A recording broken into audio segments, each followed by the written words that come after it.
Buenas tardes, les doy una cordial bienvenida a la Casa América. Vamos a comenzar esta actividad sobre la gobernanza de la inteligencia artificial, retos y oportunidades que organizamos junto con Telefónica, que es una institución con la cual la Casa América tiene mucha relación. Organizamos con frecuencia actividades con ellos. Ellos también están presentes en el alto patronato de la Casa América y como no podía ser de otra manera, tenemos bastantes actividades organizadas conjuntamente, dada la presencia y el interés de Telefónica en América.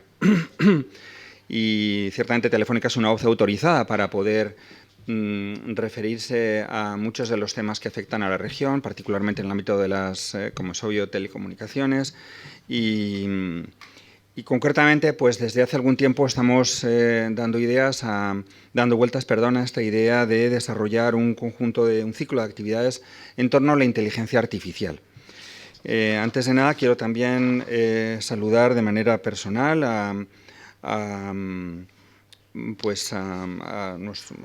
Raquel Jorge, que es analista política en tecnología, política digital y cibernética en el Real Instituto Elcano, a Vanina Martínez, investigadora en el Instituto de Investigaciones en Inteligencia Artificial del Consejo Superior de Investigaciones Científicas, que va a intervenir a través de la red. Ángel Melguizo, asesor en Inteligencia Artificial y Ética para la Organización de las Naciones Unidas para la Educación, la Ciencia y la Cultura, UNESCO. Alejandro Caínzos, miembro del gabinete de la vicepresidenta ejecutiva de la Comisión Europea, Margaret Vestager, y a Antonio Muñoz, director de Protección de Datos de la Oficina Global de DPO de Telefónica. Muchas gracias y muy brevemente el tema de la inteligencia artificial está presente en la programación de la Casa de América desde hace ya tiempo. Le hemos dedicado bastantes actividades. La inteligencia artificial es un asunto que está transformando las sociedades, las estructuras, las vidas de las personas en todas partes del mundo, también en América, en particular en América Latina, y junto a las grandes oportunidades que ofrece para mejorar el funcionamiento de industrias, el funcionamiento de estructuras públicas, la organización de modelos educativos, de sistemas de gobernanza urbanística, etcétera. También ofrece riesgos y peligros, ¿no?, que todos conocemos, aunque sea vagamente. Y por eso, pues hoy, en esta primera sesión del ciclo que decía vamos a ir organizando a lo largo de los próximos meses, pues empezamos hablando de retos y oportunidades. Es un planteamiento general que irá seguido posteriormente de otros encuentros en los que se aborden cuestiones más específicas. Y sin más, pues paso ahora la palabra a Raquel Jorge, que va a moderar esta presentación. Muchas gracias. Muchas gracias, Luis, y muchas gracias a Casa de América y también a Telefónica por la organización de este ciclo de sesiones sobre inteligencia artificial. En concreto, esta es la primera sesión de una ronda de conversaciones que van a tener lugar hoy y más adelante. Luego también mis compañeras podrán comentar, si quieren, el contenido, ¿no?, de las siguientes sesiones. Como hubiera comentado Luis Prados, el objetivo de esta sesión es dar una panorámica general y más estratégica de cuáles son los retos y las oportunidades en la gobernanza de la inteligencia artificial. No os preocupéis porque no nos vamos a meter en el plano técnico, pero tampoco vamos a hablar en cuestiones que están en las nubes, ¿no? Más bien lo que vamos a intentar ver es el aterrizaje de algunas de las iniciativas que a nivel internacional tienen lugar, pero cómo inciden en la vida de las personas y en concreto cómo inciden en el ámbito europeo, en el ámbito de los derechos, en el ámbito de aquellas personas que están desarrollando estos sistemas de inteligencia artificial y también de la propia ciudadanía. En concreto, lo que vamos a ver son dos bloques de conversación, que además vamos a asegurar la brevedad por parte de todos los ponentes, de manera que garanticemos luego una buena calidad, ¿no?, en las preguntas que quizás podáis tener las personas aquí presentes.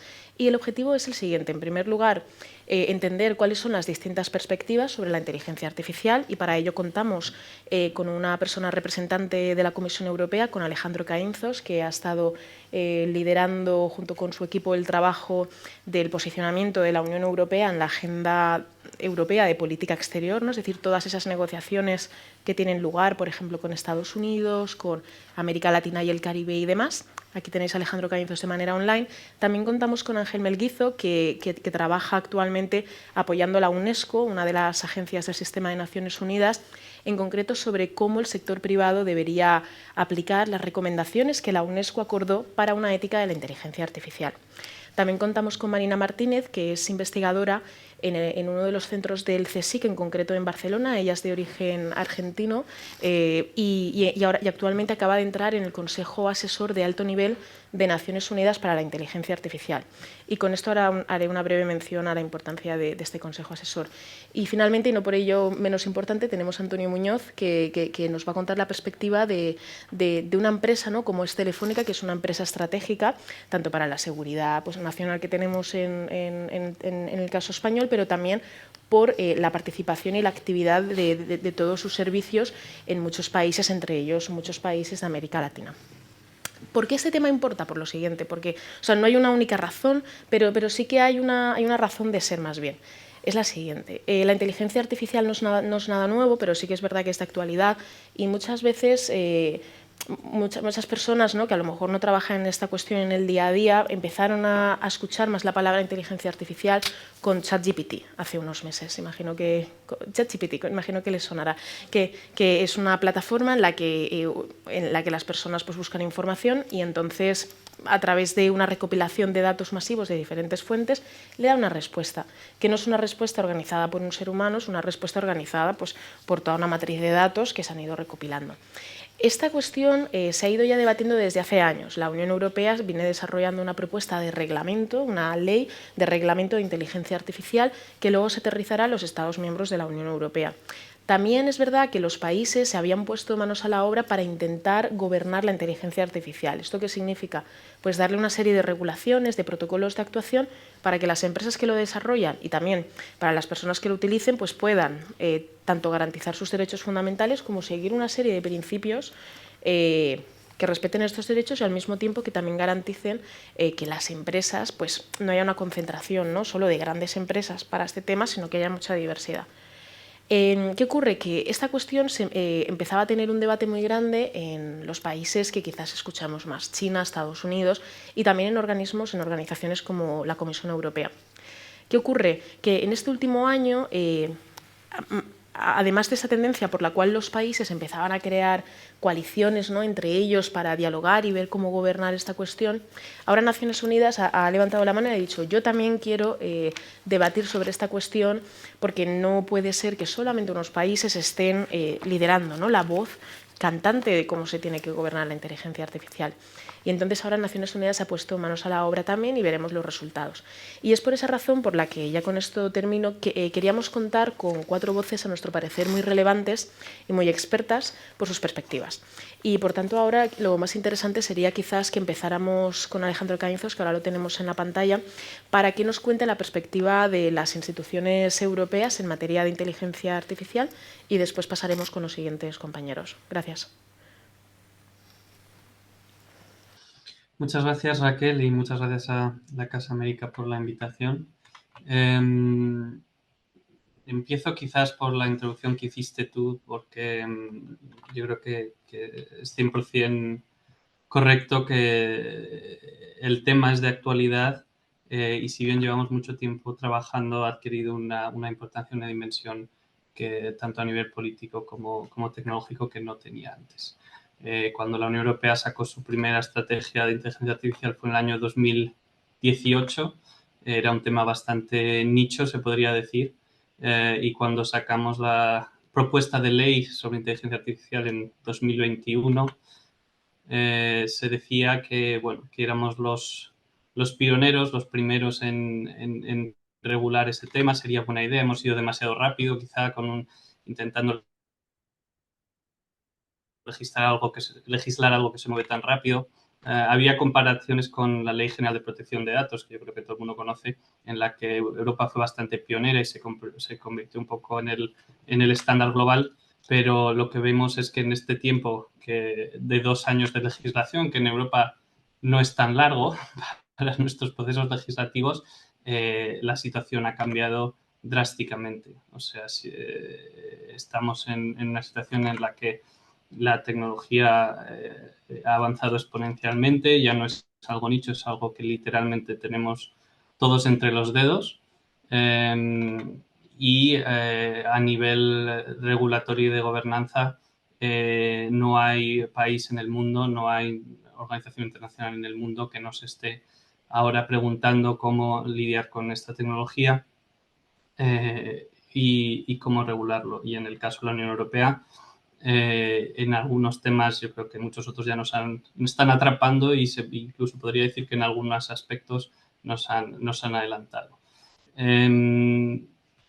Yo me centraría quizá en lo que tú has dicho, porque lo que no ha cambiado en este tiempo es el objetivo. El objetivo en la gobernanza de inteligencia artificial es encontrar ese equilibrio tan difícil entre aprovechar las grandísimas oportunidades que nos brinda la inteligencia artificial para nuestra sociedad, para nuestra economía, para nuestra salud, para muchas otras cosas, para el cambio climático, mientras podemos lidiar con los riesgos que presenta el avance de la tecnología. Ese ha sido siempre el equilibrio que intentamos buscar.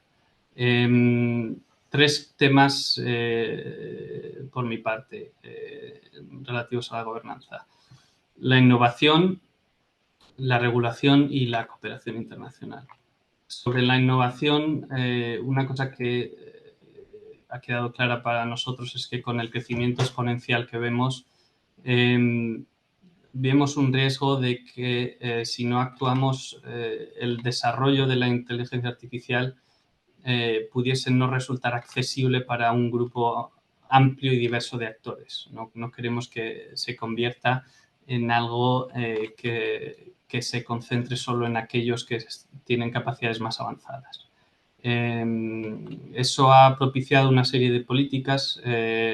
Mencionaré una por su novedad, que es que una de las causas para ese riesgo es el acceso a capacidad de computación, porque cada vez más los modelos más desarrollados requieren más y más capacidad de computación para desarrollarlos, y es por ese motivo que la Unión Europea ha decidido, nuestra presidenta lo anunció hace un par de meses, que vamos a abrir nuestra red de superordenadores, que incluyen algunos de los más potentes del mundo, incluido uno en Barcelona, que seguro que Vanina conoce muy bien, y lo vamos a abrir a cero coste para todas las pymes y startups que quieran desarrollar modelos tecnológicos usando sus capacidades. Y ahora mismo estamos desarrollando los detalles de cómo va eso a tener lugar. Y la segunda barrera, obviamente, es la capacidad de uso de datos, para el cual tenemos una serie de iniciativas legislativas para la creación de espacios de datos dentro de la Unión Europea y también unas iniciativas internacionales, y luego vamos a hablar de la relación con Latinoamérica, así que me expandiré un poco más en eso. El segundo tema es cómo acatar los riesgos, y lo primero que hay que preguntarse es cuáles son los riesgos que hay que acatar. Hay un debate muy activo ahora mismo sobre si debemos centrarnos en los riesgos actuales, en los que ya vivimos en el día a día, como pueden ser los riesgos de discriminación, por ejemplo, por parte de sistemas de inteligencia artificial, o los riesgos a la salud o a la seguridad física, ¿no?, de ciertos usos de la inteligencia artificial, o si centrarnos en los grandes riesgos que muchas veces vemos ahora más en los medios, los grandes riesgos futuros, bioquímica, ciberseguridad, todo hasta incluso la extinción del ser humano. A nuestro modo de ver, ese debate es un poco falso, demasiado binario. Es decir, desde nuestro punto de vista, cada avance que consigamos en gobernanza que traiga más transparencia, responsabilidad, capacidad para evaluar riesgos y, sobre todo, supervisión pública, son avances que nos servirán no solo para los riesgos presentes, sino también para los riesgos futuros. Ese es un poco la razón de la ley de inteligencia artificial, que os comentaba que llevamos ya 2 años trabajando en ella, pero que obviamente hemos tenido que adaptar a las nuevas tecnologías a gran escala, y que tenemos mucha fe en la presidencia española que nos ayude a concluir las negociaciones de aquí al mes que viene. Por último, en cooperación internacional, la cantidad de iniciativas que existen ahora mismo a nivel internacional es enorme. Es difícil listarlas todas y mucho más difícil incluso para una organización como la Comisión Europea estar al tanto de todas. Estoy seguro de que Vanina y Ángel van a hablar de UNESCO y el nuevo Consejo Asesor, así que me centraré en otras que nosotros consideramos importantes. La primera son obviamente las bilaterales. Y ahí el Consejo de Tecnología y Comercio con Estados Unidos creemos que es clave, sobre todo en el desarrollo de estándares, porque más allá de la legislación, luego esas normas se tienen que aplicar sobre base de estándares con la industria y ahí tenemos un campo de trabajo muy avanzado con Estados Unidos. El segundo tema son las plurilaterales, porque si bien yo creo que el multilateralismo es algo que queremos todos, hay que reconocer que la gobernanza de inteligencia artificial es algo que está muy ligada a los valores y que hay temas en los que, siendo realistas, seremos capaces de avanzar probablemente solo con aquellos con los que tenemos valores en común, valores democráticos, valores de defensa de los derechos humanos.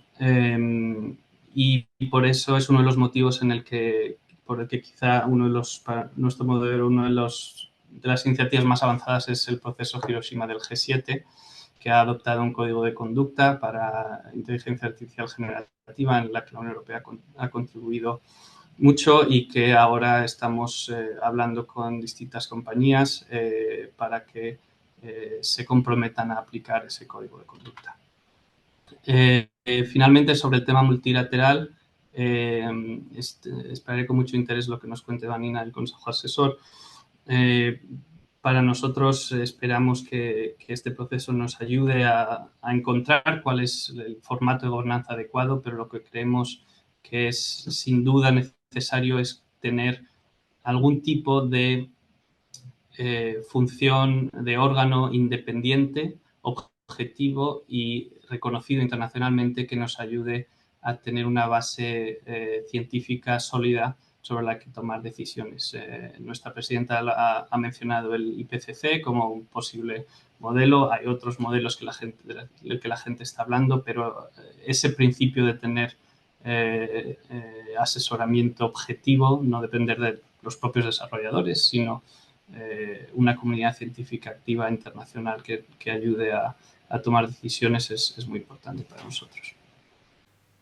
Gracias. Gracias, Alejandro. Bueno, yo creo que las referencias que has hecho a la innovación, a la regulación y a la cooperación internacional, en especial la última, ¿no? Has mencionado bilateral y plurilateral. Con plurilateral, para las personas que estáis aquí, nos referimos a los diálogos que no se hacen solamente con un país, sino con diversos países y no necesariamente a través de organizaciones internacionales que ya existen, como la OCDE o Naciones Unidas, sino el hecho de juntar a varios países y hablar en específico de ciertos temas, ¿no? En este caso sería el caso del G7. Ahora vamos a dar la palabra, si os parece, a Vanina Martínez para que, justo al hilo de lo que comentaba Alejandro Caínzos, nos comente en primer lugar sus perspectivas más desde las comunidades técnicas, porque ella es de origen y sigue siendo una persona que desarrolla estos sistemas de inteligencia artificial actualmente en el CSIC en Barcelona y por tanto nos puede hablar de esta perspectiva más técnica, ¿no? De las personas que lo están desarrollando y además de lo que ella desee comentar sobre el nuevo Consejo Asesor de alto nivel de inteligencia artificial en Naciones Unidas. Gracias, Vanina. Gracias, Raquel, y muchas gracias a Casa América por esta invitación. Lamento no poder estar en persona, me hubiera gustado mucho. Bueno, como recién Raquel les comentaba, yo soy investigadora y la perspectiva que voy a dar un poco sobre la regulación y la gobernanza de la inteligencia artificial está completamente sesgada desde mi punto de partida, ¿no? Como investigadora. Me parece que solamente para no pecar de que la audiencia conoce en detalle cuáles son el trasfondo o las problemáticas que surgen alrededor de la regulación y la gobernanza de la inteligencia artificial, hay un tema que se pone mucho de antemano cuando se habla de regular la inteligencia artificial, que básicamente apunta a, bueno, hasta qué punto, ¿no? La regulación, justamente en una tecnología, un conjunto de tecnologías que está creciendo, que es muy embrionaria, por cierto, desde el punto de vista técnico, hasta qué punto una regulación no impediría el desarrollo, ¿no? Y de alguna manera estancaría el desarrollo científico-tecnológico.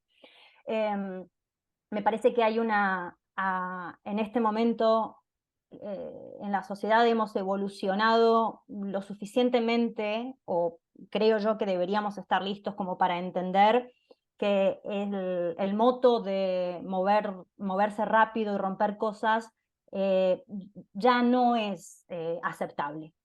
Sobre todo cuando el impacto que pueden tener este tipo de tecnologías va a impactar directamente sobre la vida de las personas a través de cualquier dominio de aplicación que nos podamos imaginar.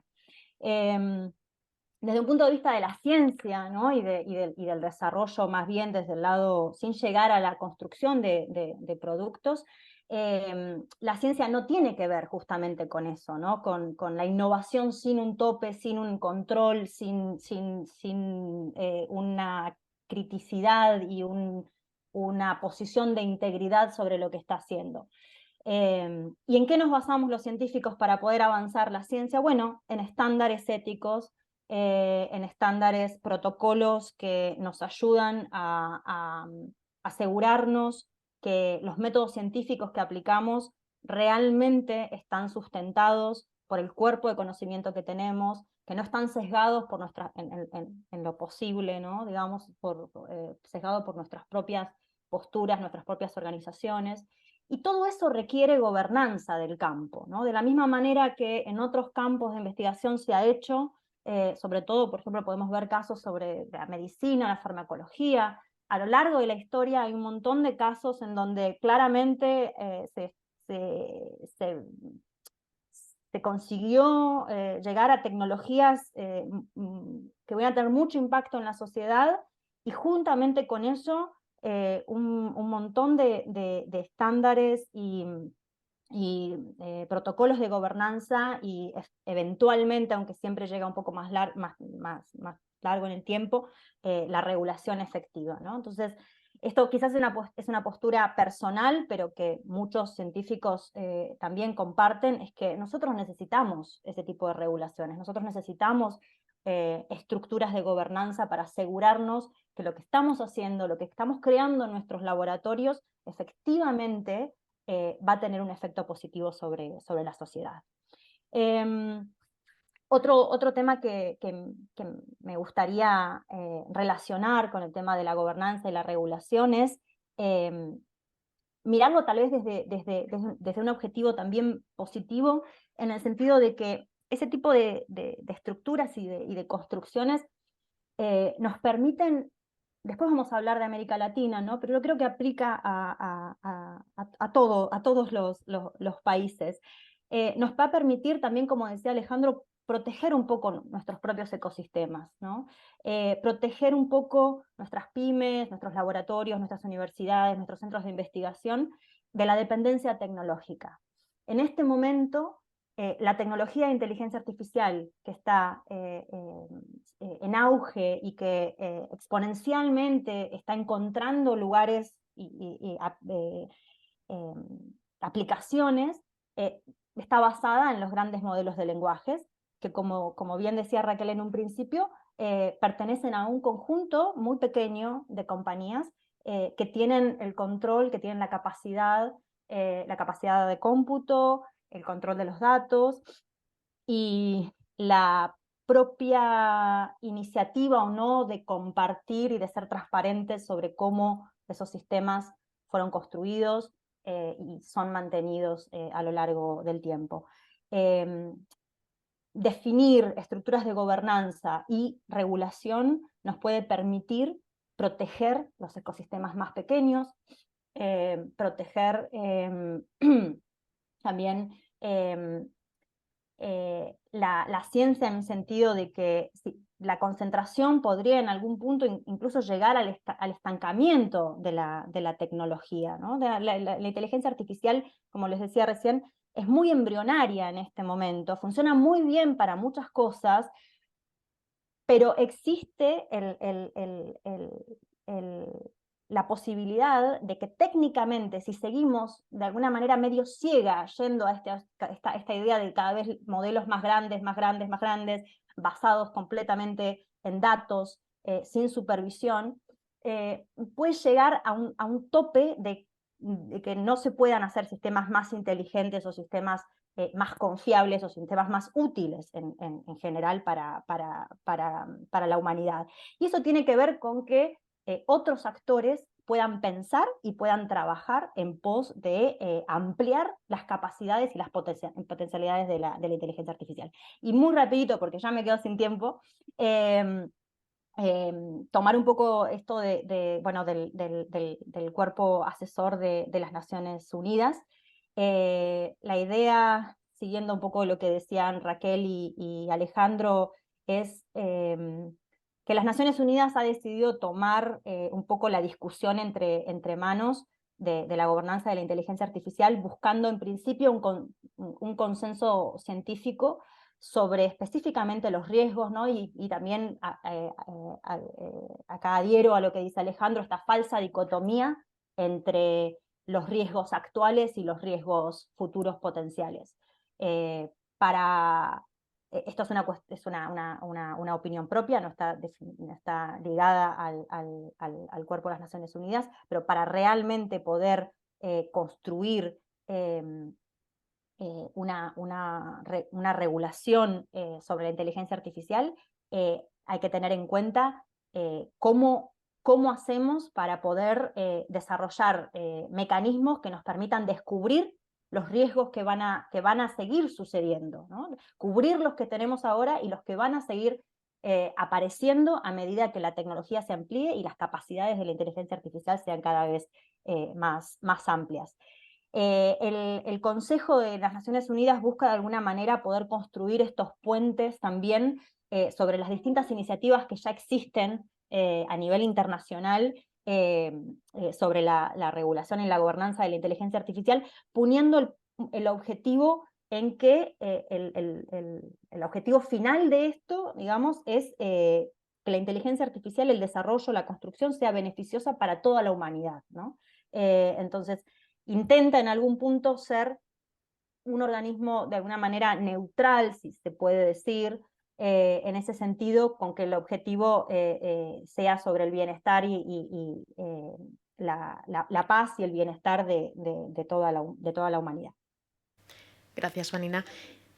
Muchas gracias por tu perspectiva, que al final es muy importante, sobre todo desde la parte de las comunidades técnicas, que además en estos debates justamente de gobernanza siempre se hacen muy necesarios, ¿no? Y justamente por varias razones. Una de ellas es que los debates que se han ido sucediendo actualmente sobre inteligencia artificial y que han llevado quizás a ciertos protocolos de actuación que no necesariamente son obligatorios, pero es verdad que son de mayor influencia, normalmente se han hecho a través de las decisiones que los gobiernos han realizado, lo cual es un proceso legítimo y válido como tal. Es un proceso, podríamos decir, natural, ¿no? Que los propios gobiernos se hayan puesto manos a la obra.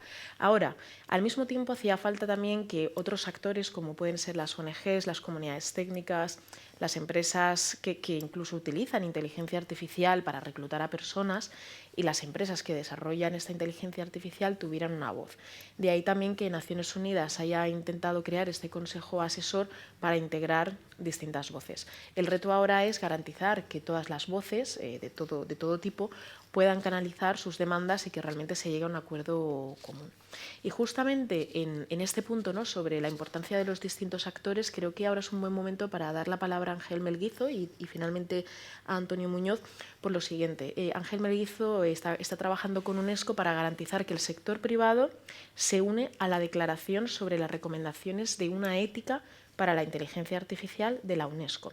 Es decir, se está intentando garantizar un diálogo del sector privado con un sector público, como es el de un organismo internacional. Entonces voy a dar la palabra a Ángel Melguizo y...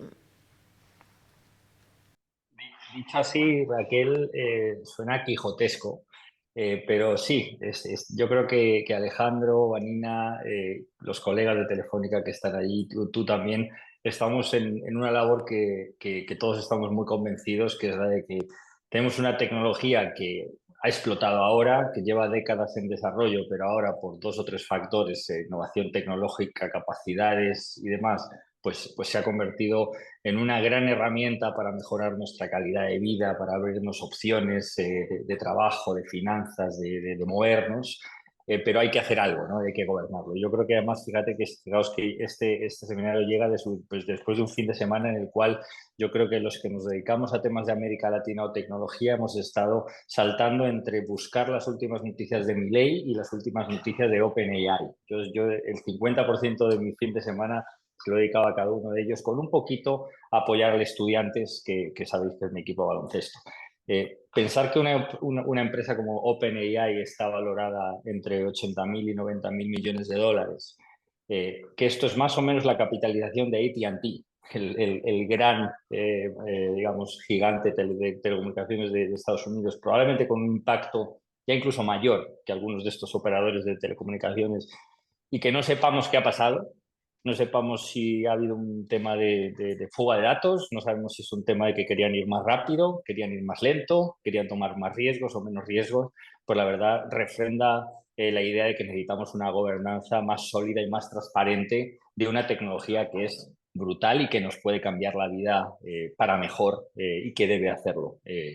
Es por ello que me uní, pues como decía, pues en esta tarea quijotesca en Naciones Unidas para identificar empresas que por convicción en sus principios y su modelo de negocio, por interés, porque también es una manera de captar inversores o captar empleados, como hemos visto con este tema de OpenAI, o también porque saben que viene regulación y quieren estar preparados, pues quieren trabajar conjuntamente para construir pues unas reglas, unas instituciones, unas capacidades adaptadas al potencial que tiene la inteligencia artificial. Y aquí hay 3 o 4 principios con los que UNESCO trabaja, que han sido mencionados de alguna manera por Alejandro Urbanini y por ti, Raquel, al inicio, y solamente querría reincidir en ellos, ¿no? El primero es que la buena gobernanza y las buenas regulaciones e instituciones hacen que la inversión florezca.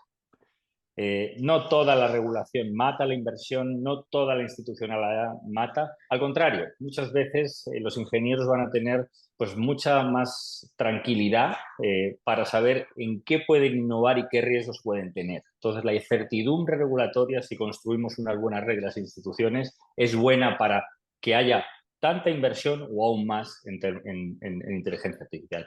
Lo segundo es que seguro todo lo que estamos viendo son desarrollos positivos enormes, pero también hay muchos desarrollos de la propia inteligencia artificial que no han sido ni anticipados por aquellos que las están desarrollando, ¿no? Por lo tanto, este convencimiento de mi inteligencia artificial no es tan arriesgada, la tuya sí, o la de otros sí. Bueno, pues la verdad yo creo que puede pasar por el contraste de la realidad, y la realidad es que pues las sorpresas van hacia los dos lados. Y si es un problema de que los gobiernos no saben, bueno, trabajemos con los gobiernos y aquí no solo las organizaciones internacionales, no solo la academia, sino también el liderazgo de Europa. Y ahí hablaremos de la gran labor de la Comisión Europea en la segunda parte. Yo creo que es importante para capacitar a aquellos que no veamos capacitados. Un tercer principio es que hay que ser proactivos, ¿no? Y siguiendo la analogía con el medio ambiente, hay muchas cosas que no podemos arreglar después. Entonces, algunos riesgos cuando se materializan, a veces o no se pueden revertir o son demasiado costosos. Entonces, esto es como la agenda climática. Prevenir y mitigar es mucho mejor que responder después. Y ese es otro de los principios, ¿no? Y el cuarto es, uniendo lo que dije al inicio, es que hay empresas que están en ello, quieren hacerlo, ¿no? Y entonces cuando empezamos a trabajar desde Naciones Unidas, en particular desde UNESCO, la verdad, muy rápidamente identificamos y nos identificaron a Telefónica y Microsoft, curiosamente también Microsoft, Telefónica, que es uno de los promotores de este evento, y próximamente pues vamos a empezar a trabajar también con otras empresas que no sean tecnológicas y de telecomunicaciones, porque queremos unir a todos, ¿no? También los que están usando la inteligencia artificial para seleccionar estudiantes, para darte un crédito, para recomendarte por dónde moverte o por dónde viajar, incluso para pagar impuestos e identificar beneficiarios de políticas públicas. Por tanto, para redondear esta primera intervención, esta es esta es la tecnología y el cambio tecnológico de nuestra vida y de nuestra generación y de muchas que vienen, ¿no? Yo creo que la analogía con la imprenta móvil no es una exageración y estamos hablando de un movimiento tectónico ante el cual hay que, por supuesto, cerrar brechas de conectividad y de capacidades, pero también, dado que esto es una tecnología de uso general, ponerle principios y valores. ¿Dónde queremos que la inteligencia artificial nos lleve, ¿no? La promoción de la inversión, la promoción de la innovación, la sostenibilidad pasa por tener estas buenas reglas e instrucciones, y sin el sector privado esto no lo vamos a lograr, ¿no? Entonces ahí esa es la labor en la que estamos.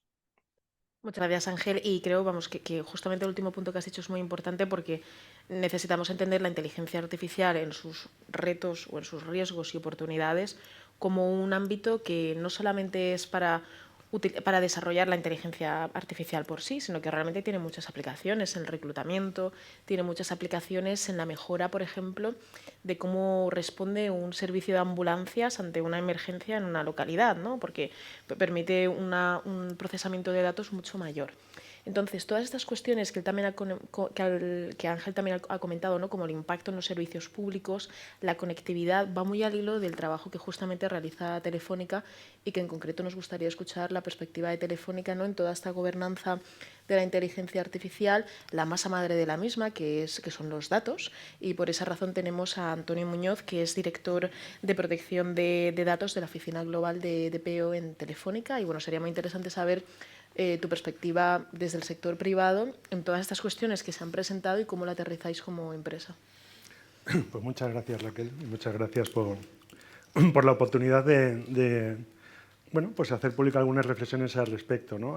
Me quedo con uno de los últimos apuntes que ha hecho Ángel sobre el momento que estamos viviendo, y yo creo que esa autopercepción de que este es un momento extraordinario en todos los sentidos, diferente probablemente a lo que hayamos vivido antes, yo creo que es necesario tener esa conciencia, ¿no?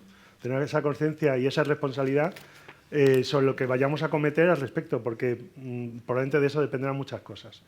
Esto no es que de repente, claro, aparece ChatGPT y tenemos que hacer algo, ¿no? Yo creo que debemos apalancarnos o la idea es siempre, en nuestro caso, ha sido apalancarnos en las cosas que hemos estado haciendo y seguir andando un camino que emprendimos hace bastante tiempo alrededor, ya no solo de los datos personales o de la inteligencia artificial o del Big Data o del Internet de las cosas, ¿no? Porque cada momento tiene sus siglas, sino en general a través de una reflexión sobre la tecnología responsable, el uso responsable de la tecnología, que incorporará inteligencia artificial, incorporará datos de carácter personal, incorporará cuestiones de accesibilidad, y creo que debemos ampliar esa mirada partiendo de todo lo que hemos avanzado y aprendido desde un punto de vista de gobernanza a lo largo de este tiempo. Nosotros empezamos con el tema de inteligencia artificial, con los principios de inteligencia artificial del 2018. A partir de ahí empezamos a elaborar una lista de requisitos que tenían que poner en marcha los desarrolladores, ¿no? Una especie de checklist más o menos sencilla que pudiesen utilizar las personas que empiezan a trabajar con esto. Participamos en el grupo de expertos, en la lista de evaluación de la Comisión Europea sobre inteligencia artificial confiable.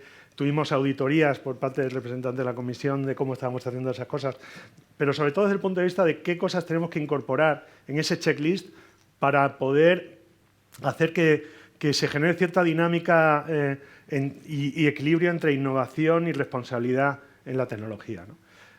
Todo esto nos sirvió para aprender muchas cosas, ¿no? Hay muchas lecciones al respecto. ¿Qué cosas de verdad tienes que incorporar en un equipo de desarrollo para hacer que las cosas se muevan en el correcto sentido? ¿Cómo hacer esa reflexión interna? ¿Cómo establecer esos marcos de gobernanza? Porque al final un marco de gobernanza no es más que a nivel empresa, es un espacio de reflexión, una toma de decisiones basada en esas reflexiones previas que has hecho y un marco de control que tenga en cuenta que todas esas cosas se están haciendo correctamente.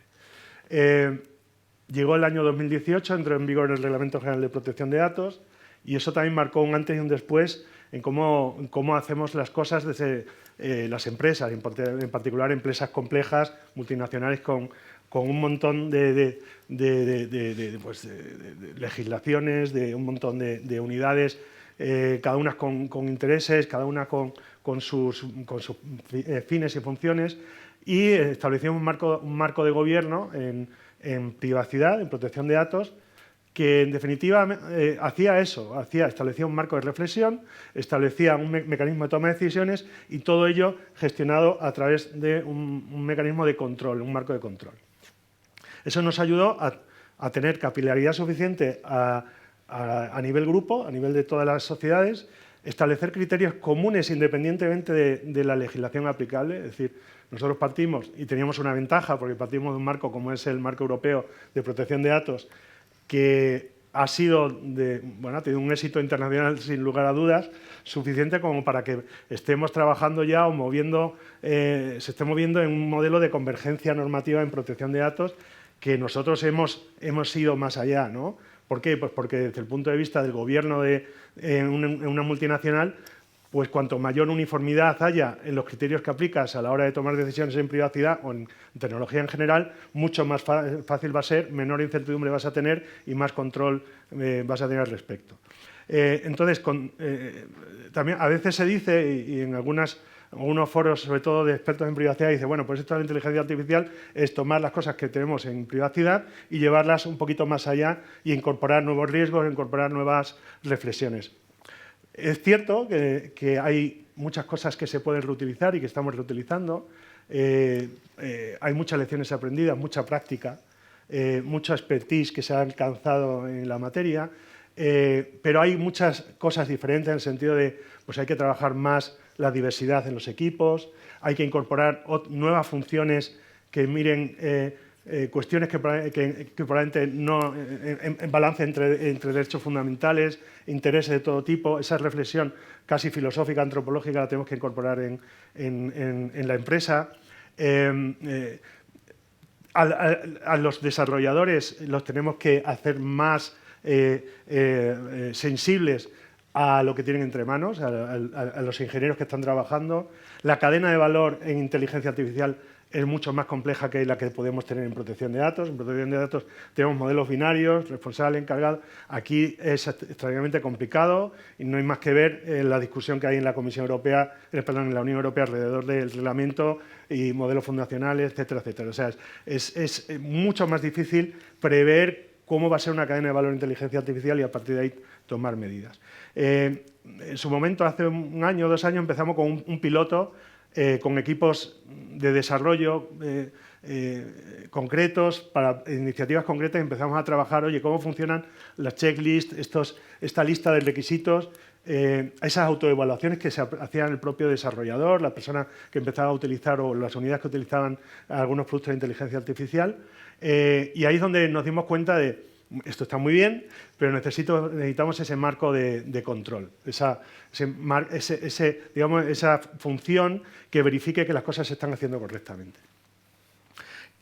Y ahí tomamos, desde las áreas de cumplimiento, tomamos cierto liderazgo en la definición de un modelo de gobierno y yo creo que en una semana dispondremos de una normativa interna que es el modelo de gobierno de la inteligencia artificial dentro del Grupo Telefónica, lo cual ha llevado, y los que estáis aquí sabéis lo duro que es eso, muchas negociaciones internas, muchos compromisos, incorporar áreas técnicas, áreas usuarias, áreas legales, de todo tipo, áreas de ESG, para que alcancemos un punto de compromiso en el que no se vea afectada, porque no debe verse afectada en la evolución y la innovación, pero al mismo tiempo tengamos control, ¿no? Podamos establecer mecanismos de análisis de riesgos. La reflexión en la que estamos es, oye, vamos a hacer una categorización de los riesgos. En protección de datos hablábamos de un catálogo de riesgos bastante amplio, porque en general hablábamos de derechos fundamentales y libertades públicas, pero para los individuos. Y aquí ya no solo hablamos de individuos, personas físicas concretas, hablamos de sociedad, hablamos de medio ambiente, hablamos de procesos democráticos, hablamos de propiedad intelectual, hablamos de accesibilidad, de personas o de grupos con menor acceso a servicios públicos. Todo ese catálogo de riesgos es en lo que estamos. En función de esos riesgos deberemos definir cuáles son los requisitos que mitigan esos riesgos y a partir de ahí pues, lanzarnos a la arena. Empezamos con una serie de pilotos en los que estamos empezando a probar cómo funciona este modelo de gobierno. Tener incorporado al máximo nivel ejecutivo extraordinariamente importante, porque al final hay que tomar decisiones, no solo es una cuestión de decir esto está mejor, esto está peor, sino que hay que poner las cosas negro sobre blanco para que el que tenga que tomar decisiones sobre los productos o servicios que incorporan inteligencia artificial lo haga con la conciencia suficiente de la información que tiene entre manos, ¿no? Y bueno, yo creo que es difícil que podamos anticipar, y yo creo que ese es uno de los errores también a nivel normativo, que podamos anticipar todo lo que va a venir. Yo creo que tenemos una idea, yo creo que hay que ser modesto en eso, ser honesto de sabemos pocas cosas. Tanto es así que entra ya ChatGPT y nos echamos todo a temblar, pues no sé lo que será lo siguiente, ¿no?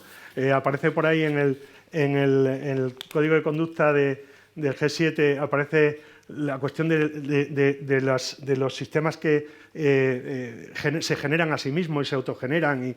Y bueno, podemos entrar en un modelo distópico, yo no querría ir por ahí, pero sí en abrir esos espacios de reflexión dentro de las organizaciones para tomar las mejores decisiones en base a un marco ético suficientemente formado.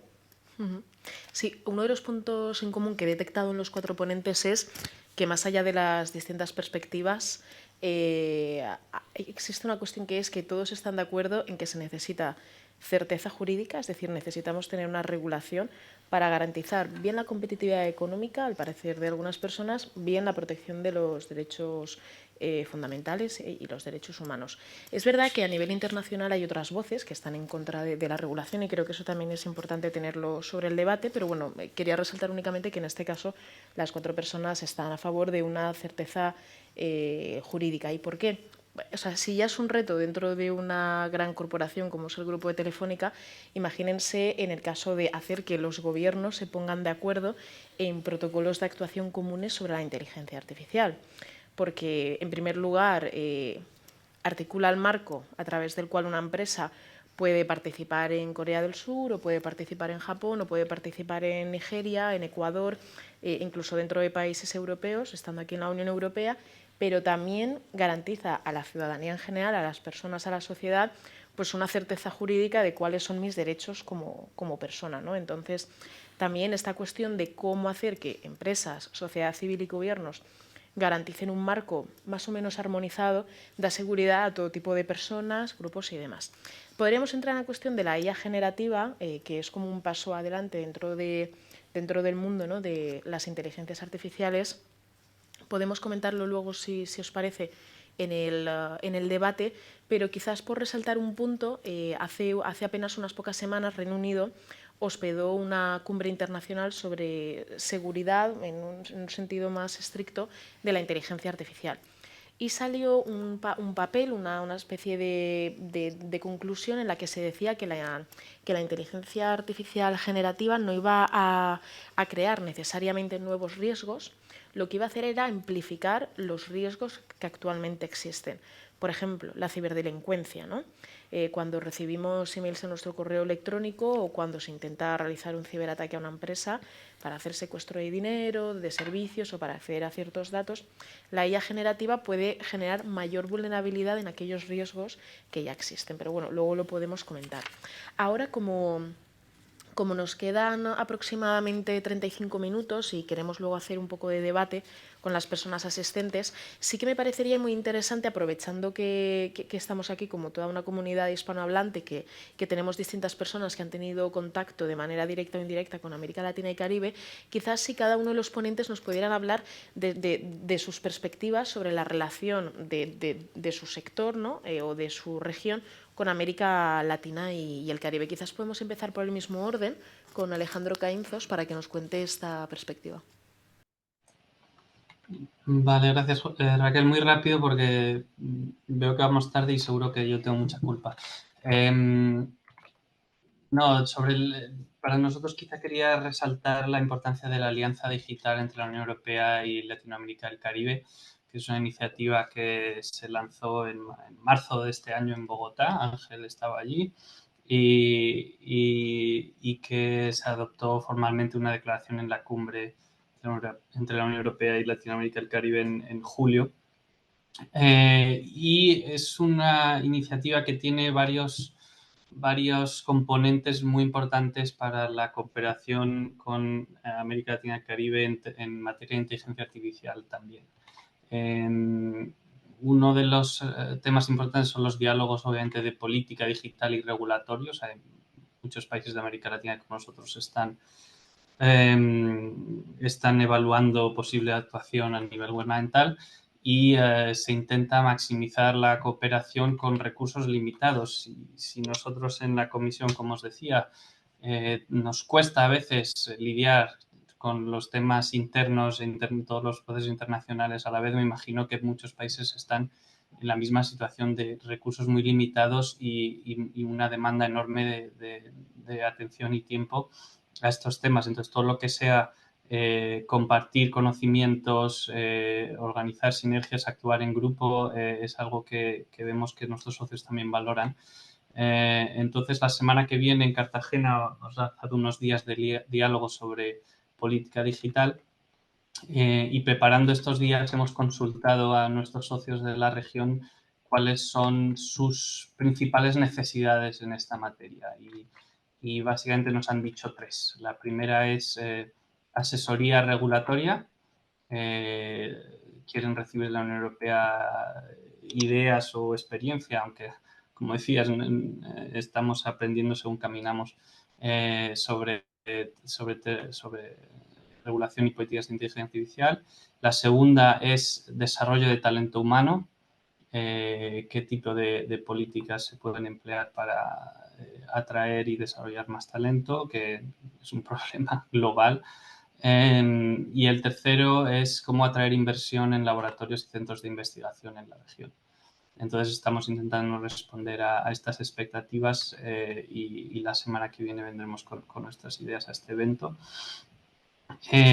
Tomamos como base la declaración que los ministros de la región adoptaron en Santiago en el mes pasado, en octubre, sobre desarrollo ético de inteligencia artificial. Y quería no dejar de mencionar otras iniciativas bajo la alianza que también van a ayudar, porque como hablamos antes, para poder desarrollar inteligencia artificial se necesita conectividad, infraestructura y se necesitan datos. Entonces, bajo la Alianza Digital tenemos inversiones importantes en conectividad e infraestructura, obviamente la expansión del cable Vela que conecta la Unión Europea con Latinoamérica, entre Portugal y Brasil, que ahora se va a expandir a Centroamérica y el Caribe, puede bajar la latencia, puede ayudar en la cooperación entre centros de investigación. Es una inversión importante que estamos haciendo. Estamos también invirtiendo en dos importantes centros de datos para del sistema de satélites Copernicus, que van a estar se han lanzado ya en Chile, se va a lanzar en Panamá. Son centros de datos regionales que dan acceso también gratis, sin ningún coste, a investigadores de la región para todos los datos que recopila nuestra constelación de satélites de observación planetaria que se llama Copernicus, que es una maravilla de datos lo que se puede hacer con todo eso desde un punto de vista de cambio climático, de organización territorial, lucha contra incendios, un montón de cosas. Un sistema en el que la Unión Europea ha invertido más de 6.000 millones de euros y los datos los vamos a compartir gratis con nuestros socios de la región. Así que quería poner eso en valor también y seguro que se puede utilizar también para muchas aplicaciones útiles en Muchas gracias, Alejandro. Sin duda, efectivamente, la relación con América Latina es cierto que durante años pues, ha estado paralizada por diversas razones políticas, que no de política pública y de gestión por parte del funcionariado, pero es verdad que se ha reavivado en estos últimos tiempos y, como comentaba Alejandro, junto a estos diálogos que han sido más específicos, se ha añadido como una especie de nuevo paraguas más estratégico, ¿no?, más de alto nivel de coordinación a nivel político, que es la Alianza Digital, que se lanzó en marzo de este año, de 2023, y cuyo objetivo pues, es intentar darle aterrizaje a alguna de las iniciativas que se quieren hacer de manera práctica, es decir, hacer declaraciones, pero además convertirlas en aplicaciones reales y materiales. Ahora vamos a pasar con Vanina, que además con sus experiencias múltiples nos va a poder comentar también su perspectiva, no sé si del caso argentino o de cómo quieras orientarlo en América Latina y el Caribe. Bueno, sí, a ver, un poco me gustaría por ahí comentar justamente mi experiencia, mi punto de vista, habiendo sido investigadora en Argentina, habiendo estado también trabajando en el Ministerio de Ciencia, Tecnología e Innovación de Argentina, específicamente tratando de hacer una conexión, transferencia tecnológica desde el mundo informático académico hacia el sector productivo y el Estado propio. Hay dos cuestiones que me gustaría nombrar, voy a tratar de ser lo más breve posible. Me parece que, si bien solamente conozco en profundidad el caso de Argentina, creo que lo mismo podría aplicar a otros países de la región. Es un poco la imposibilidad que tienen nuestros gobiernos de poder utilizar realmente, sacar todo el potencial de la inteligencia artificial, desde el Estado mismo. Argentina tiene la particularidad que desde el punto de vista de formación de recursos humanos en tecnología, estamos muy bien. Hay universidades públicas competentes a nivel internacional que durante los últimos 20 años han estado generando muchos recursos humanos en informática y las líneas asociadas. El problema es la retención de esos talentos, ¿no? La mayoría también he sido profesora en la Universidad de Buenos Aires y en la Universidad del Sur, en Bahía Blanca, y una cuestión que se repite es, bueno, ¿cómo hacemos para que esta gente se quede? Ya es mucho pedir en la parte de educación, pero por lo menos se pueda quedar dentro del ecosistema productivo nacional, cuando las ofertas internacionales que buscan el tipo de talento que nosotros generamos tienen una brecha salarial tan grande, ¿no? Comparado con, o sea, en la crisis económica en la que nosotros vivimos, los sueldos, los salarios realmente que vienen desde afuera, son imposibles de pagar por nuestras propias empresas, y ni hablar de parte del Estado. Entonces la retención realmente del recurso humano, y también la capacidad de poder formar a la gente que sí está, pero que no tiene un background en informática, en datos, en machine learning, en este tipo de áreas, es también complicado desde el punto de vista de educación, justamente por la misma razón, por la fuga que tenemos de este tipo de personas, ¿no? Entonces, bueno, por un lado tenemos esto, es decir, bueno, ¿cómo hacemos para que nuestros países puedan efectivamente utilizar desde un punto de generación de política pública, de toma de decisiones del Estado, cómo podemos usar la inteligencia artificial? Nos faltan datos, nos faltan poder de cómputo, nos falta gente que pueda trabajar en construir los sistemas, y esto nos lleva a mi segunda preocupación, que es la dependencia tecnológica, en la que estamos, en la que podemos llegar a caer en nuestros países. La dependencia tecnológica que tiene que ver con tener que aceptar soluciones generadas en otros lados para resolver problemas internos. Que en principio no hay ningún problema con eso, pero cuando nos ponemos a analizar la tecnología, la naturaleza de la tecnología que estamos adoptando desde un punto de vista técnico, ahí es donde empiezan los problemas. ¿Por qué? La inteligencia artificial que nosotros usamos hoy la que se disemina por todos lados, es basada en datos. La inteligencia artificial basada en datos, ¿qué hace? Machine learning, ¿sí? Aprendizaje automático. ¿Qué es lo que hace? Bueno, aprende patrones que estadísticamente son significativos a partir de un cuerpo de entrenamiento, a partir de un cuerpo de datos, y lo hace de manera no supervisada, ¿sí? Porque en general la mayoría de los modelos que demuestran que funcionan muy bien necesitan mucha cantidad de datos, y es imposible poder hacer un chequeo previo de calidad de esos datos para entender más o menos qué es lo que están aprendiendo o sobre qué base están aprendiendo estos sistemas.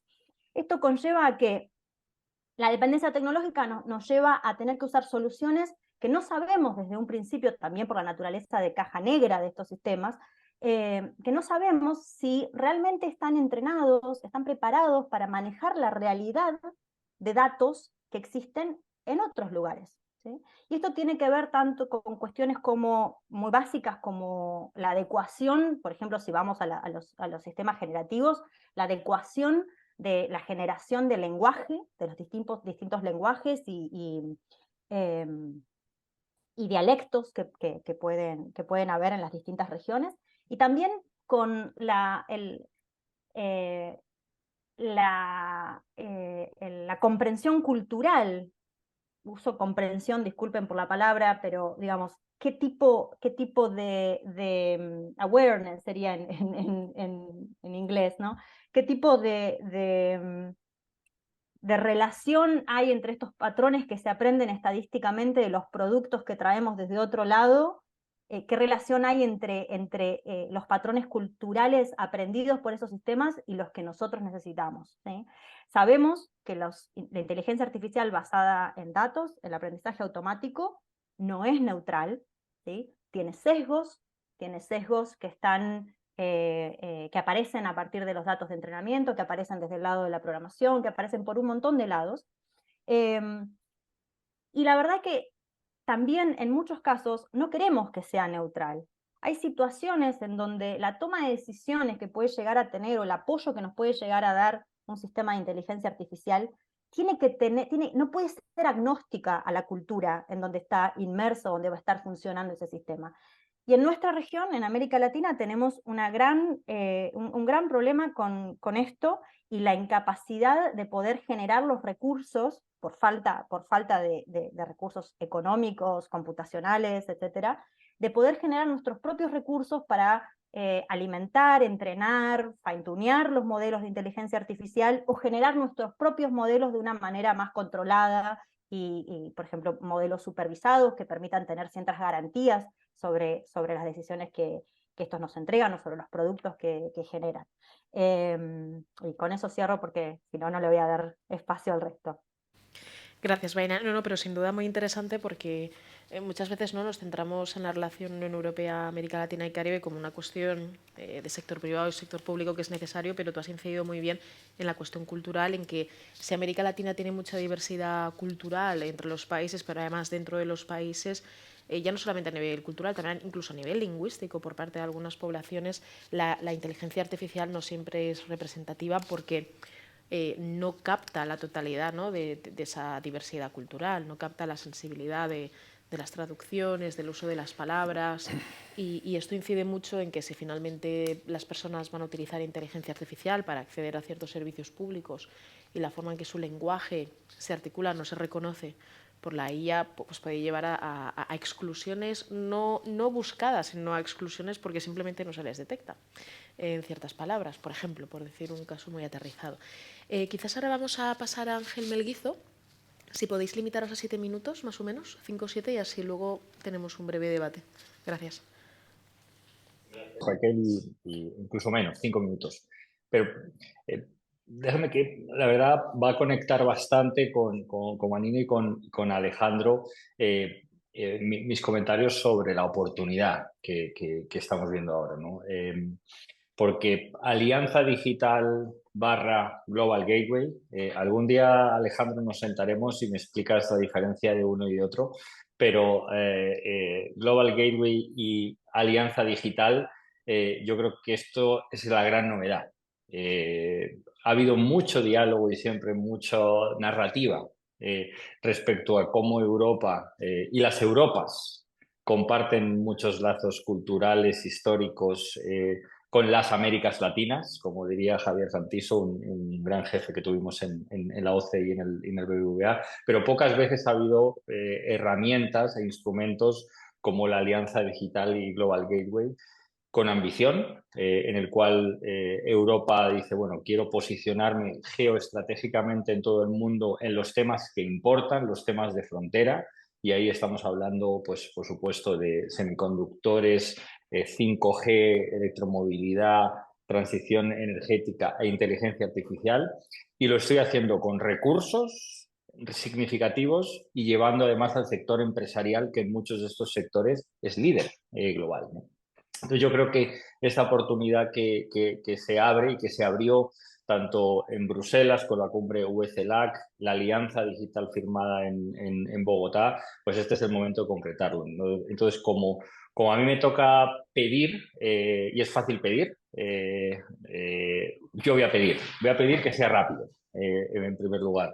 América Latina no puede esperar a 2027 para esta nueva alianza con Europa digital, verde y justa, porque otros realmente van como una moto, ¿no? Y en una investigación que estoy realizando con Margaret Myers para el Inter-American Dialogue, por ejemplo, hemos identificado uno de los operadores chinos líderes, 62 inversiones desde el año 2005 por valor de más de 6.000 millones de dólares en centros de datos, en computación y demás. Por lo tanto, hay que hacerlo rápido porque América Latina está en el momento de estar lanzando estrategias de inteligencia artificial, entonces si se quiere llegar es ahora. Hay que hacerlo, en segundo lugar, con ambición, ¿no? No sé cuántas iniciativas finalmente serán digitales. Desde luego esos pilares son clave, pero lo que vimos en la cumbre de Bruselas es que pues podíamos hablar de entre 20 y 30 de las iniciativas eran realmente digitales para un total de más de 136 en concreto, ¿no? Eso implica que la movilización de recursos per se, solos, de Team Europe, tiene que complementarse con bancos de desarrollo y con empresas, por tanto ser más fuerte. Y por último, ser cualitativamente más fuerte, y aquí la verdad creo que esta discusión pues me da optimismo, ¿no? Porque la alianza digital y el Global Gateway de Europa con América Latina no puede ser solo cerrar la brecha de conectividad 4G, que también tiene que ser ciberseguridad, industrias 4.0 e inteligencia artificial. Y aquí yo creo que la inspiración también regulatoria en el sentido inteligente desde Europa tiene mucho potencial, ¿no?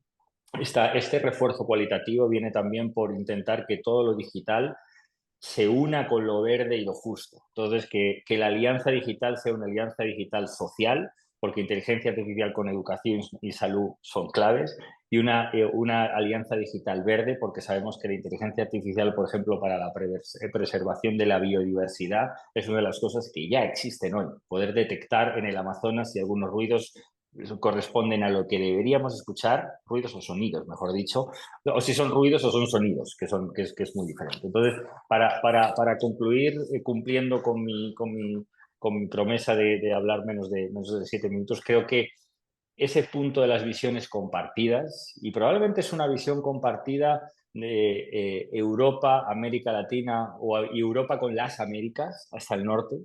Creo que ese alineamiento no lo hemos visto, el alineamiento político no lo hemos visto en mucho tiempo, y creo que se puede poner en valor además la labor de estas empresas europeas globales que son líderes no solo en telecomunicaciones, sino en lo que se llama la economía digitalizada, de movilidad, transporte, energía, estos sectores que pueden cambiar. Entonces, ese es el momento de unir fuerzas y qué bueno que en Cartagena, desafortunadamente, me lo perderé, Alejandro, pero va a haber colegas de UNESCO, va a haber colegas de CAF. Qué bueno unir fuerzas porque efectivamente en Santiago de Chile, UNESCO y CAF iniciaron el trabajo para tener un consejo de países de América Latina y el Caribe que captaran las Américas Latinas en lenguajes, en socioeconomía y en historia. Un consejo de países para elevar la voz y que hable y que dialogue con Europa y con las Américas. Gracias, Ángel. Y sí, efectivamente, o sea, los 3 puntos que has marcado, tiempo, ambición y cualitativamente más fuerte, son elementos fundamentales, y yo añadiría si realmente es factible. Y para eso ya le doy la palabra a Antonio Muñoz, que desde su perspectiva en Telefónica nos puede hablar si ese tiempo, si esa ambición, si esa calidad y también el hecho de ser factible son factores reales desde el punto de vista empresarial. Yo creo que debemos ser ambiciosos, y esa ambición se basa en tocar aquellas teclas que yo creo que son importantes para el desarrollo regional, ¿no? En particular, para el desarrollo de inteligencia artificial necesitas disponibilidad de datos y necesitas que haya una liberalización suficiente en el flujo de datos basada en una confianza y una convergencia en la normativa, ¿no? A nivel, por ejemplo, de protección de datos, ahora mismo digo solo y subrayo solo, tenemos Argentina y Uruguay como países adecuados desde el punto de vista de la Comisión Europea. Nosotros hemos insistido también a nivel de la Comisión y con las autoridades nacionales en promover esa adecuación de otros países.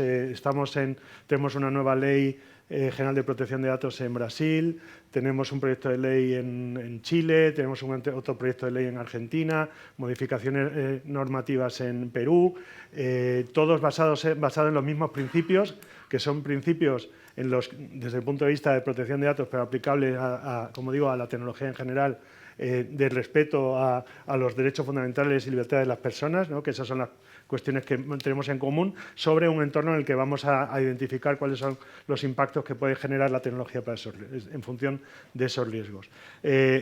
Por eso, para nosotros es crucial una convergencia normativa en la que esas adecuaciones a nivel país se produzcan, que pueda facilitar el movimiento de datos entre los continentes.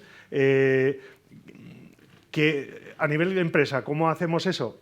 Evidentemente, a falta de instrumentos internacionales que lo faciliten, pues internamente lo que tenemos en la mano ahora mismo son unas normas corporativas vinculantes que permiten el movimiento de datos entre diferentes empresas del grupo y muy en particular entre empresas europeas o sociedades europeas del grupo y sociedades latinoamericanas. Tenemos ya el visto bueno de todas las autoridades europeas de protección de datos y nos queda ya simplemente la aprobación formal para disponer de esas normas corporativas que permitirán ese movimiento de datos, al menos entre Europa y Latinoamérica. Buscamos, y yo creo que es importante también, que se pueda producir esa correspondencia, es decir, que existan esas adecuaciones simultáneamente en el sentido contrario, esas normas que permitan también el movimiento de datos en el otro sentido, y también estamos trabajando en eso. Nuestra experiencia en el día a día relacionada con la gobernanza sobre todo incide en determinados puntos que han salido ahora en las diferentes aportaciones de los compañeros, ¿no? Uno tiene que ver con la formación. Necesitamos personas con una gestión del talento suficiente a la hora de tener sensibilidad sobre estas cuestiones desde un punto de vista tanto técnico como también jurídico o en general de gobierno y cumplimiento, ¿no? Necesitamos y estamos impulsando también internamente una gestión del conocimiento experto. ¿Quién sabe de qué? ¿En qué país saben de esto? Mutualizar el conocimiento de forma que podamos tener sinergias y hacer más efectivo ese acceso al conocimiento en la materia, desde un punto de vista, como digo, tanto tecnológico como jurídico, principalmente. Disponer de esa base de datos de conocimiento que permitan que las personas se formen o autoformen de forma, los empleados puedan aprender de las experiencias que estamos teniendo en Europa de una manera directa, de ver a través de recursos audiovisuales de cualquier tipo, plataformas que permitan el acceso de los empleados de diferentes países al conocimiento que vamos generando, ¿no? De esa manera, al final, y el objetivo de eso es que tengamos un marco de entendimiento común, que hayamos conseguido esa convergencia a la hora de entender los conceptos fundamentales en todo esto, y utilizar además plataformas técnicas que sean comunes, que podamos habilitar incluso desde las áreas corporativas determinadas funcionalidades que permitan en las diferentes operaciones acceder fácilmente a la información necesaria para poder evaluar riesgos, generar informes sobre los impactos que genera la tecnología. Es decir, facilitar el día a día a las personas que están trabajando en esto impulsando esa actividad, ¿no?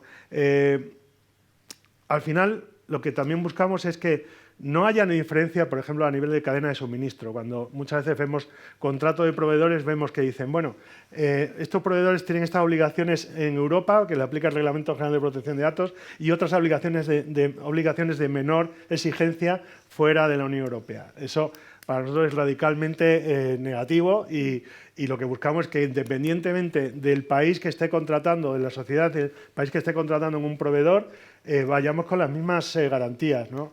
Parece una obviedad, pero cuando estamos en servicios cloud, en servicios proporcionados por multinacionales, muchas veces vemos esa diferencia, ¿no? Y yo creo que tanto desde el lado de políticas públicas como del lado del sector privado tenemos que ir en contra de evitar que se buscan conductas que tengan tratamientos diferentes o proporcionen garantías diferentes en función de la jurisdicción donde están contratando o trabajando, ¿no? En definitiva, todo desde un punto de vista tanto desde formativo, tanto desde el punto de vista de conocimiento técnico, jurídico, normativo, lo que tenemos que buscar es la convergencia, mayor diálogo entre también las supervisores y autoridades de protección de datos. Ahí la ley iberoamericana, por ejemplo, de protección de datos juega un papel importante y actuar de manera que se empiecen a mover las cosas, ¿no? Que empiecen a moverse los datos, que empiece a haber disponibilidad de información. Si no tenemos datos, difícilmente podemos innovar en inteligencia artificial, y esa disponibilidad de datos pues tenemos que trabajarla tanto desde el sector privado como desde el sector público. Muy bien, muchas gracias. Y bueno, me parece muy interesante el punto que has comentado sobre cómo en ocasiones cuando una empresa quiere participar en un tercer país, pues tiene que cumplir con una serie de obligaciones que no necesariamente son las mismas y que eso puede suponer una limitación importante. Como nos quedan 10 minutos, vamos ahora a dar la palabra, sentidos libres de levantar la mano, realizar preguntas y al mismo tiempo iré comentando. ¿Tenemos allí a una persona? Si podemos darle el micrófono.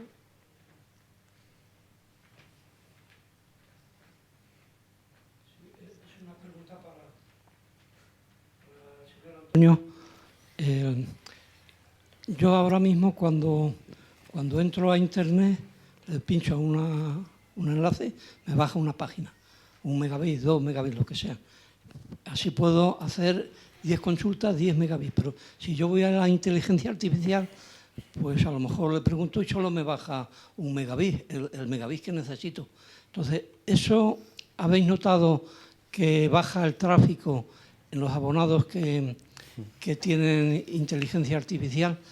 Y la otra pregunta es que, claro, que todos estos datos, supongo yo que el que los tiene habrá entrado en las páginas y las habrá hecho como una copia y se lo habrá subido a sus servidores y allí tiene una gran colección de datos y entonces es cuando puede hacer la estadística, decir qué palabra sigue a Puente, Puente del Sena. Pues entonces tal, pero si no tiene esa base de datos, no puede, es como si le falta la patata, la tortilla de patatas, ¿no? Si no puede hacer nada. Entonces, hay una copia, digamos, de todos esos datos en los centros de las empresas que se dedican al tema este. Sí, bueno, Antonio, sí. Dale, y luego si alguien quiere contestar y si no, seguimos con otra pregunta.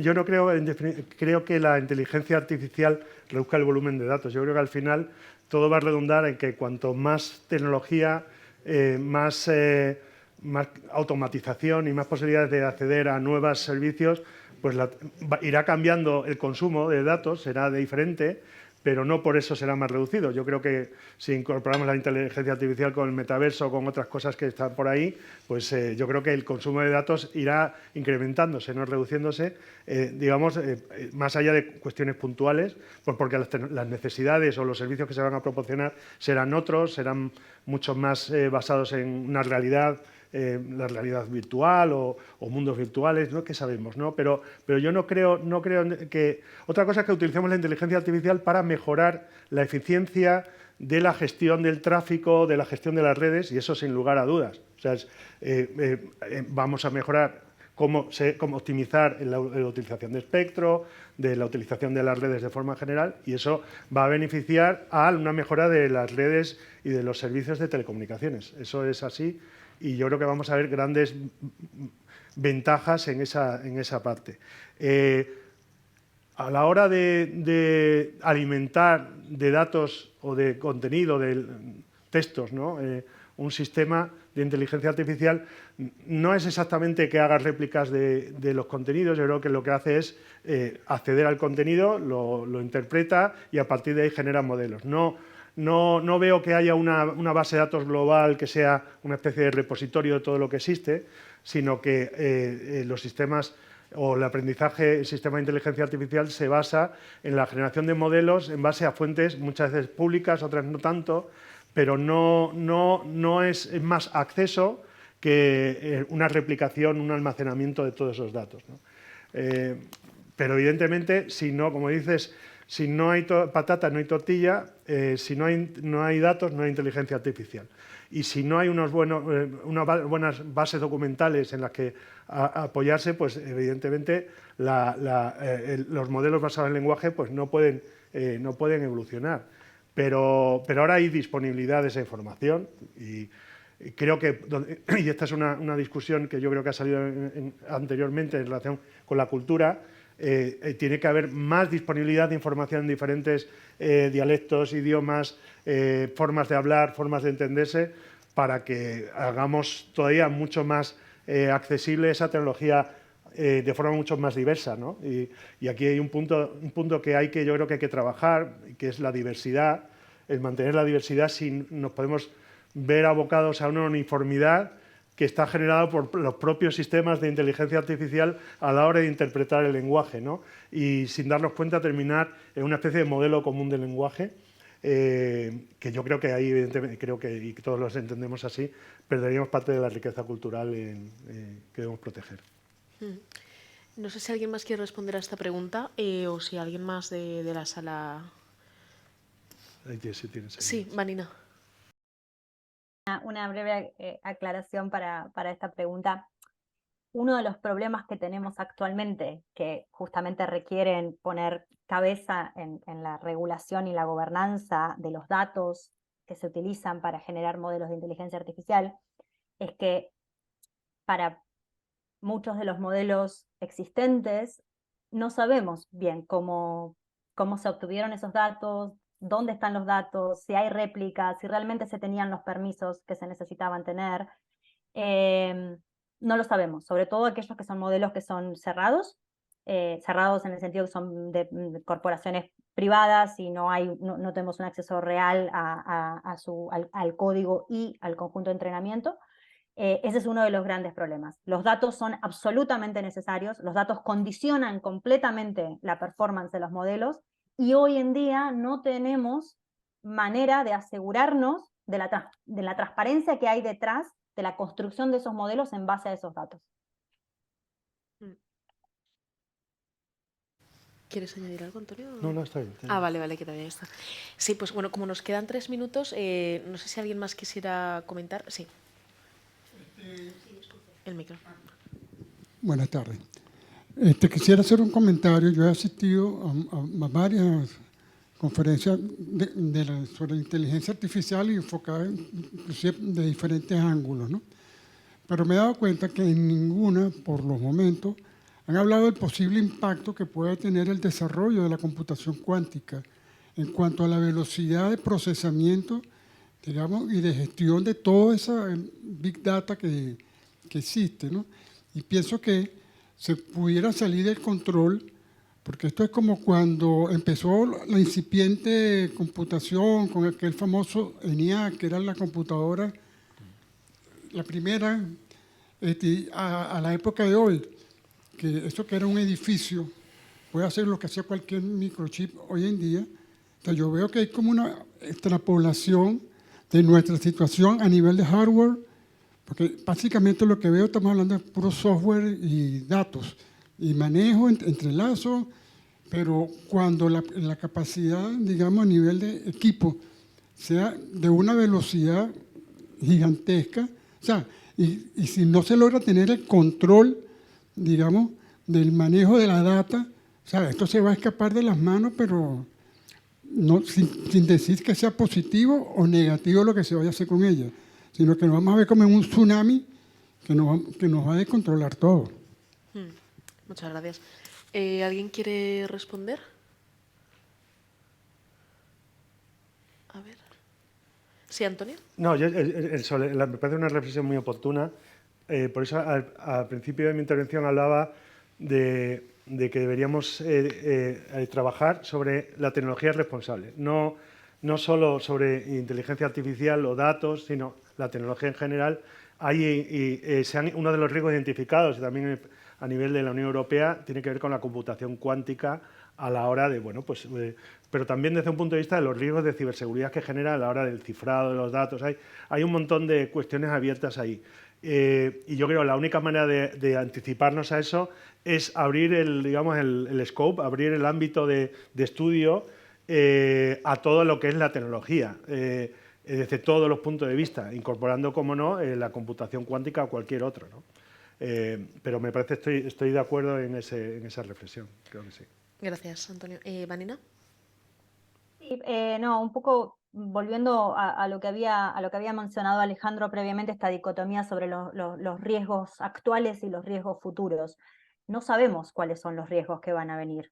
Y como dice aquí Antonio, es importante pensar en las tecnologías en sí que se pueden generar, más allá de las aplicaciones que hoy conocemos, y también pensar desde un enfoque de regulación y gobernanza fundada en valores, ¿no? Que independientemente de los riesgos concretos que tengamos a través de la inteligencia artificial, lo que va a estar en juego o lo que va a estar amenazado son ciertos valores relacionados a nuestra humanidad y a nuestro bienestar social, que no importa la forma que tomen, ¿no? Digamos, entonces, las legislaciones, las regulaciones, la gobernanza que se diseñe tiene que ser en términos que sea flexible y que pueda abarcar los cambios que indudablemente van a venir en las próximas décadas. Muchas gracias, Vanina. Bueno, como ya estamos, ya son las 6:31, simplemente me gustaría hacer una pregunta quizás más referida a Alejandro y a Ángel. Ambos habéis comentado la importancia de que la inteligencia artificial sea responsable, de las implicaciones, ¿no?, que la IA puede tener en ciertos ámbitos, y habéis mencionado en algunos puntos la relación con la transición climática, ¿no?, la transición verde. Y este es un tema del que, bueno, pues siempre se ha tenido en consideración, pero me parece que en estos últimos años se habla mucho más tanto del impacto de todos los desarrollos tecnológicos que se hacen en un mayor consumo energético, ¿no? Los centros de datos realizan un consumo energético, parece, según algunas evidencias, bastante masivo. Y luego, por otro lado, como el propio desarrollo de la inteligencia artificial, que forma parte de la transición digital, puede contribuir a la transición verde. Me gustaría quizás que hicierais referencia a ambos puntos, sobre todo desde la perspectiva institucional que hay en vuestros espacios. Pues efectivamente, como dices, desde nuestro punto de vista, la inteligencia artificial es parte del problema y parte de la solución al mismo tiempo. Y sin duda el crecimiento de los grandes modelos y la utilización de grandes recursos de datos y de computación requiere mucho uso de energía cada vez más, pero bueno, mientras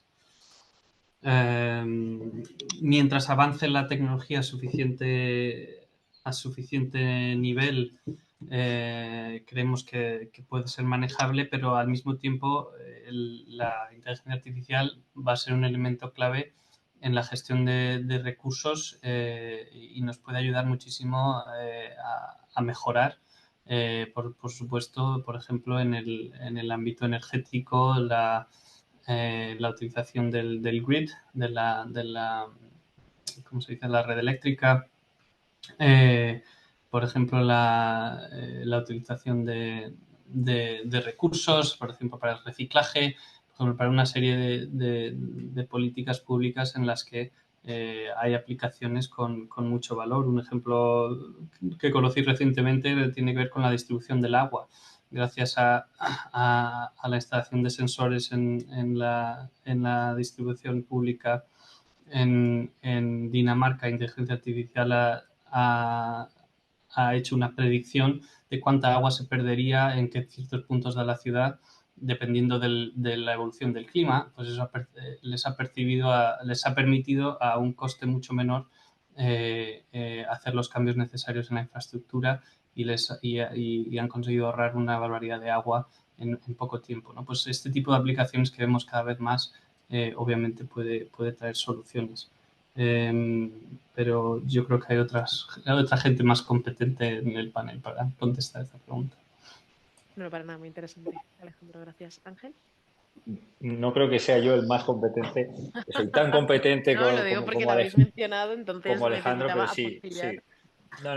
No, y es buena pregunta porque efectivamente yo creo que cada vez más estamos viendo aplicaciones de inteligencia artificial para eficiencia energética y enfriamiento incluso de esos centros de datos como comentabas.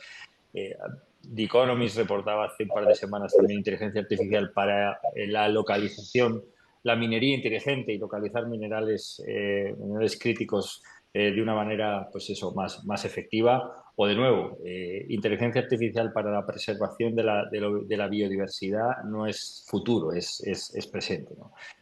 Pero aquí lo que sí quería es complementar ese potencial con ejercicios de medición y de transparencia. Yo creo que eso sí que es importante, ¿no? Porque no todos los problemas con soluciones tecnológicas precisan de inteligencia artificial. Por lo tanto, hay veces que hay algunas soluciones, digamos, más eficientes y para eso hay que hacer un ejercicio costo-beneficios inicial.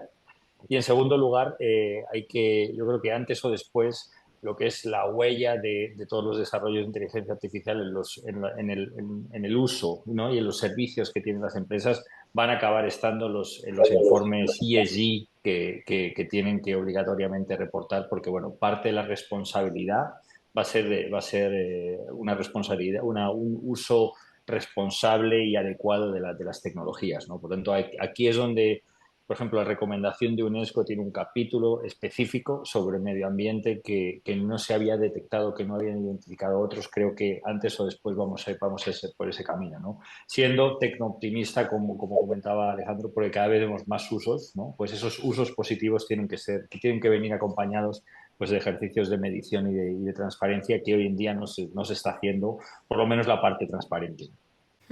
Sí, muchas gracias. Bueno, pues ya para concluir, me gustaría hacer un apunte a 3 puntos que hemos visto, ¿no? En primer lugar, la inteligencia artificial incide en la seguridad jurídica de aquellos temas de los cuales necesitamos tener certeza.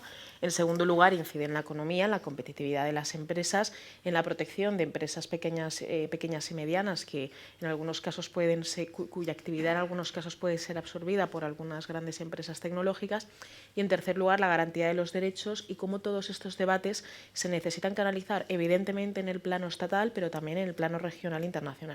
Y simplemente me gustaría terminar con una reflexión, y es que muchas veces cuando hablo con personas, de lo que me doy cuenta es que actualmente todo lo que viene a ser la digitalización, la transformación digital, es como a principios de los años 2000 con el cambio climático, en el que muchas personas pensaban que el cambio climático era simplemente cambiar las bolsas de plástico o pagar por las bolsas de plástico en el supermercado, ¿no?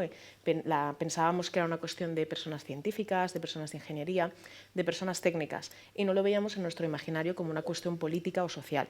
Ahora hemos visto que la cuestión del cambio climático es una cuestión política independientemente de la opinión de cada persona. En el momento actual, la política digital se encuentra en ese proceso de transición en el que todavía se ve como algo técnico, pero gracias a estos eventos y también gracias a otras actividades sí que se está convirtiendo en una cuestión política, en una cuestión que está en el imaginario social de las personas. Afortunadamente hay personas como los panelistas y como las personas que estáis aquí que tenéis interés.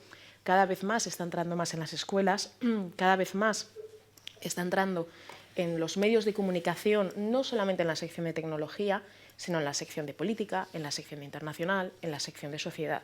Por tanto, este es un tema enormemente interesante porque, más allá de que podamos abordar distintos vértices, sigue siendo necesario tratar este tema tanto de manera divulgativa como de manera muy específica, componentes de este nivel y de este conocimiento, porque al final es una cuestión que, si no es ahora, en 5 o 10 años seguro que será bastante política. Así que nada, muchas gracias y un saludo.